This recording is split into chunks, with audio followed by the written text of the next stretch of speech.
Di ayat perlindungan ini, jamaah sekalian, saya harap ayat ini yang terkumpul sangat bermanfaat untuk ketenangan, untuk sakit hati, untuk iri, untuk hasud, sifat sombong, untuk berlindungan dari kesurupan, dari gangguan jin, syaitan, kemudian dari sihir. Kalau ada orang yang sakit hati mau bikin sesuatu supaya kita tidak lancar usaha, tidak lancar hidup kita, apa saja masalahnya, insya-Allah dengan berkat dan kekuatan ayat ini sangat luar biasa manfaatnya. Termasuk untuk penyakit-penyakit kita. Kalau ada yang sakit, biarpun penyakitnya itu sampai kanker, insya-Allah disembuhkan oleh Allah Subhanahu wa taala. Dan ini bukan pertama saya bagi. Ini bukan pertama. Sejak saya di Madinah. Sebenarnya Bapak Ibu, saya waktu dari Madinah, alhamdulillah dari usia saya 15, saya biasa meruqyah orang. Tahu ruqyah? Tapi sejak saya datang ke Indonesia, saya stop. Kenapa saya stop di Indonesia? Karena berlebih-lebihan. Nawaitu kita membacakan untuk orang, dan izin Allah dia sembuh, tersebar cerita, oh Syekh Ali dari Madinah hebat. Itu gara-gara itu saya tidak mau. Tapi saya, supaya anda sekalian mendapatkan manfaat, saya membagikan semua, biar anda sendiri mengobati diri sendiri. Tidak usah tunggu siapa-siapa. Dan tidak usah bayar ke saya atau bayar ke siapapun. Anda bayar lillahi ta'ala sedekah saat anda baca doa ini atau baca ayat-ayat ini.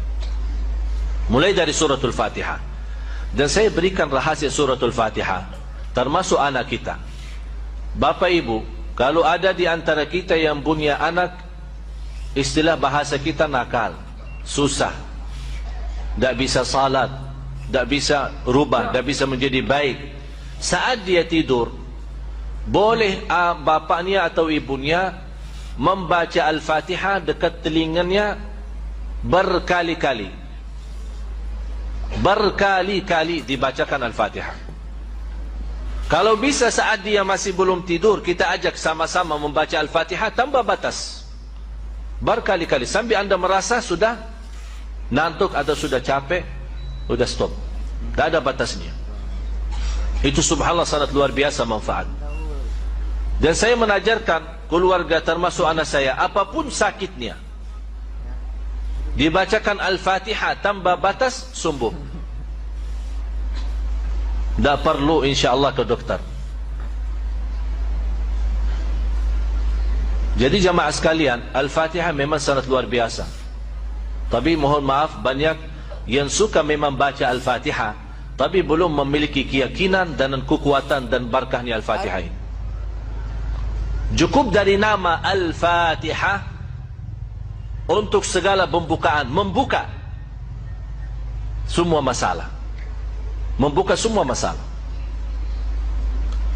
Selainkan suratul Fatihah, dari awal suratul Baqarah, kemudian ayat Al-Kursi, 3 ayat yang terakhir suratul Baqarah juga, dan ayat-ayat. Nanti insyaAllah semua akan dapat kopiannya. Tapi ada yang perlu saya jelasin. Bisa teruskan?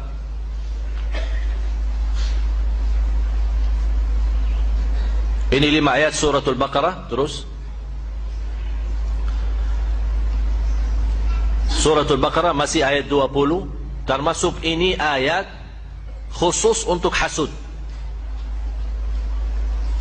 Tapi tidak bisa, istilahnya tidak bisa hanya mengambil satu-satu. Diusahakan dibawa ayatnya semua. Dan tidak harus setiap hari. Kalau anda melihat, terlalu banyak ayatnya, nanti membuat malas, tidak usah setiap hari. Dia bisa seminggu sekali, setiap 3 hari sekali. Artinya diusahakan rajin. Jangan sampai tertinggal lama tidak baca. Sudah jelas? Terus ini juga ini untuk menolak hasudnya orang. Kalau kita punya usaha, ada orang yang suka iri atau suka hasud kita, InsyaAllah ayat 20 sama ayat 69 akan melindungi kita dari hasudnya orang. Terus ini juga termasuk untuk hasud. Jadi 3 ayat, 20, 69 sama 109. Ini semua ayat khusus untuk menolak hasudnya orang terhadap kita. Hasudnya terhadap hidup kita, bahagia kita di rumah tangga, usaha kita, apapun yang terkait dalam kehidupan kita sehari-hari. Terus ini ayat Al-Kursi sama ayat selanjutnya. Terus lagi. Teruskan. Ini semua ayat-ayat masih di suratul Baqarah. Tapi yang penting saya mau akan jelaskan cara-cara untuk memakai, bagaimana cara berobat, menobati diri sendiri atau menobati orang lain. Artinya orang lain ya, anak kita, suami kita, istri kita. Udah mau azan. Ya, jangan kemana-mana, sesaat lagi kita kembali.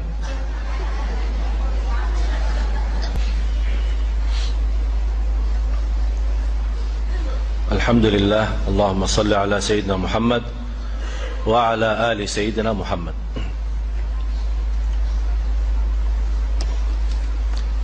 Ya, terus ini juga termasuk ayat melindungi kita dari hasud. Surat An-Nisa 54.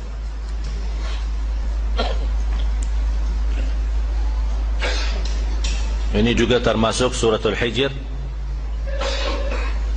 Walaqad ja'alna fis samai burujan, ayat 16 sampai 18, 3 ayat.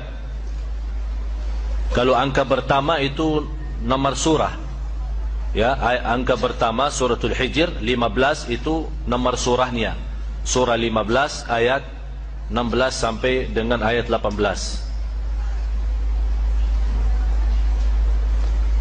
Kemudian dari surat Taha 23 ayat pertama, mulai dari ayat 1 sampai ayat 23.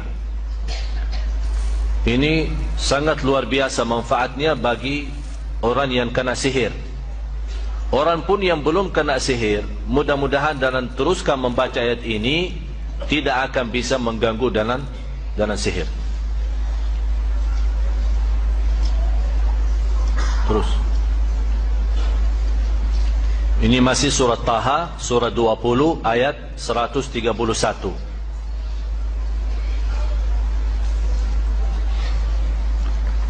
Kemudian suratul Saffat mulai dari ayat 1 sampai ayat 10. Terutama suratul Saffat ini termasuk sangat bagus untuk orang-orang yang kena kesurupan atau kena gangguan jin, syaitan. Dan termasuk orang yang sering baca 10 ayat ini, InsyaAllah sangat membantu menghilangkan was-was. Ada orang suka selalu was-was. Artinya suka was-was, ya kadang salat suka was-was, ini salat rakaat yang ketiga atau 4. Kadang-kadang dalam salatnya apakah suka baca Al-Fatihah atau belum. Kadang-kadang was-wasnya apakah sudah baca Qulhu belum. Kadang-kadang saking was-was dalam rukuk malah baca Subhan Rabbiyal A'la, dalam sujud terbalik Subhan Rabbiyal Azim. Karena dia tidak mensadarkan salatnya, ya terbalik doa-doa ini. InsyaAllah dalam membawa ayat-ayat ini akan dilindungi Allah dari rasa was-was.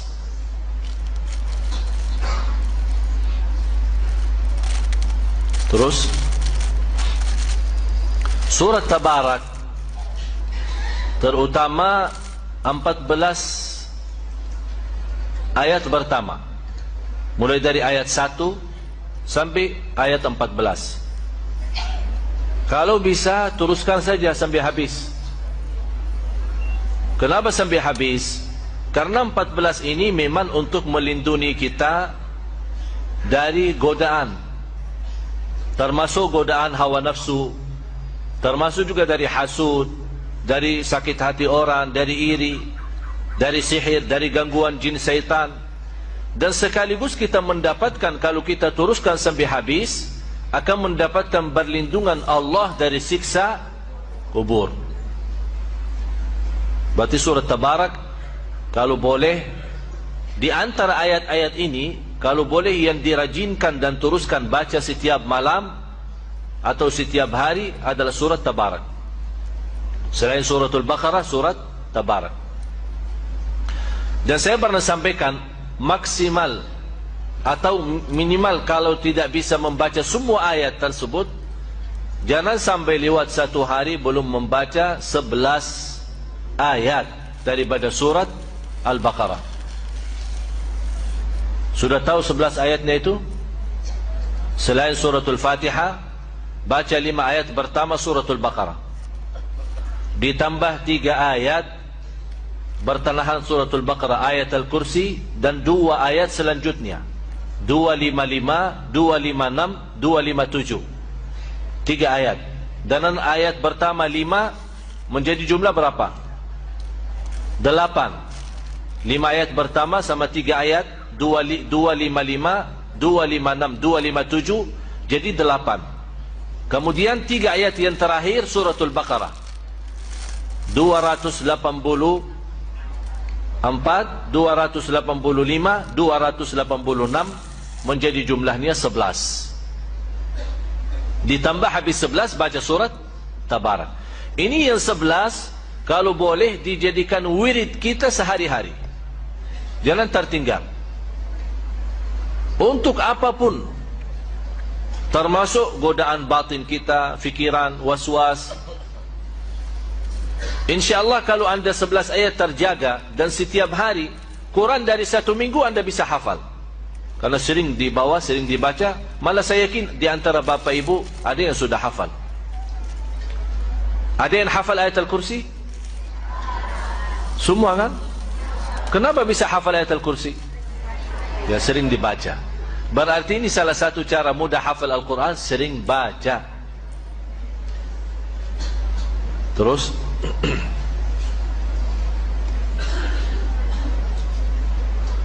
ini suratul Qalam.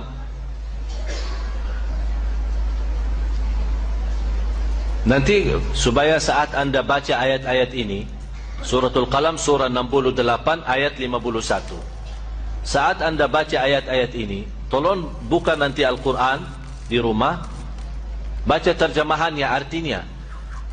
Kenapa? Supaya saat anda baca ayat ini, anda bisa mengerti maksud daripada ayat ini, memahami isinya, supaya anda saat baca merasa bagaimana berkahnya ayat dan kekuatan ayat ini untuk bermanfaat bagi kita, lahir maupun batin. Nah, terus suratul Taubah, surah ke-9 ayat 14 sama 15. Terus ini semua ayat yang saya jelaskan ini semua ada di kopiannya ya. Tinggal insyaAllah semua mudah-mudahan dapat. Terus ada yang sudah dapat? Kayak ini ada sebagian dapat sana. Ya udah nanti. Ya, nanti diatur habis salat insyaallah masing-masing dapat. Ada hampir 1000. Mudah-mudahan yang tidak dapat kali ini insyaallah jangan khawatir. Insyaallah kita hari Jumat subuh kita ketemu lagi, insyaallah dapat insyaallah.